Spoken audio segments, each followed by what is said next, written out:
విక్రమ్ టీవీకి సబ్స్క్రైబ్ చేయండి. Subscribe to Vikram TV. Subscribe to Vikram TV. Subscribe to Vikram TV. Subscribe to Vikram TV. Please like, share and subscribe to Vikram TV.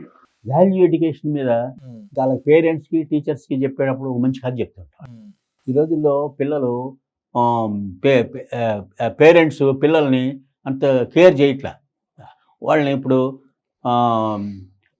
Phone పాడైందంటే పిల్లలు పాడు చేశారంటారు, పిల్లలు పాడైతే phone పాడు చేసిందంటారు. ఇదే న్యాయం? అంటే పెద్దవాళ్ళు పిల్లలకి ఏమన్నా చెబితే వాళ్ళు వినరండి. పెద్దవాళ్ళు ఏం చేస్తే అది పిల్లలు చేస్తారు, వాళ్ళు అనుకరిస్తారు. అలాంటిది ఈ ఫోను సోషల్ మీడియా గురించి చాలామంది పిల్లలు ఫోను స్మార్ట్ ఫోన్ వల్ల ఎడిక్ట్ అయిపోతున్నారు, చదువు పాడవుతుంది అంటారు. అది తప్పు. ఎందుకంటే దాన్ని ఎలా ఉపయోగించుకోవాలో ఎంతవరకు ఉపయోగించుకోవాలో తెలియాలి జనానికి. దానికి సంబంధించిన చివరిగా ఒక కథ చెప్తాను. ఇప్పుడు అతను నాగభూషణం రోడ్డు మీదకి వచ్చేసరికి శశిభూషణ్ కనిపించాడు. ఏం శశిభూషణ్ ఎప్పుడు ఆనందంగా ఉండేవాడు, దిగులుగా ఉన్నాయంటే అన్నాడు. ఏం చేయను బ్రదర్, మా వాడు 3 నెలల నుంచి స్కూల్కి వెళ్ళట్లేదు అన్నాడు. 4 తగిలించి పంపించకపోయావా అన్నాడు. లాభం లేదన్నాడు. అన్నాడు 3 నెలల కింద వాడు తప్పిపోతే నేనేం చేశానంటే సోషల్ మీడియాలో వాట్సాప్లోని, ఫేస్బుక్లో, ట్విట్టర్లోని, యూట్యూబ్లోని మా ఇంటి అడ్రస్, ఫోన్ నెంబరు, వాడి ఫోటో పెట్టి ఈ పిల్లాడు దొరికితే తీసుకొచ్చి అప్పచెప్పండి అన్నాను. మరి దొరికాడా అన్నాడు. పెట్టిన 5 నిమిషాల్లోనే ఒకటి తీసుకొచ్చి అప్పచెప్పాడు అన్నాడు. మరి ఇంకేంటి ప్రాబ్లం అన్నాడు. అదే ప్రాబ్లం అన్నాడు. ఏమైంది అని అంటే ఆ 2 రోజుల నుంచి వాడు స్కూల్కి వెళ్తుంటే ఎవడో ఒకడు బలవంతంగా పట్టుకొచ్చి మీ అబ్బాయి అని అప్పచెప్తున్నాడు. 3 నెలల నుంచి ఇదే తంతు వాడిని స్కూల్కి వెళ్ళనట్లేదు. అంటే సోషల్ మీడియా 5 నిమిషాల్లో వాడు దొరికాడంటే సోషల్ మీడియాగానే కారణం కదా, మంచే కదా. అలాగే వాడు స్కూల్కి వెళ్ళట్లేదంటే సోషల్ మీడియానే కారణం. అందుకని మనం సోషల్ మీడియాని ఎంతవరకు ఉపయోగించుకోవాలో అంతవరకు ఉపయోగించుకోవాలి, మంచిగా ఉపయోగించుకోవాలి.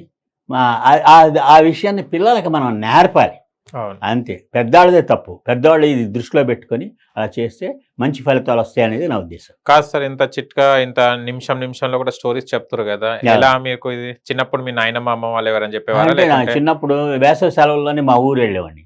అక్కడ ఒక తాతయ్య ఒక ఆయన ఉండేవాడు, కథలు చెప్తూ ఉండేవాడు.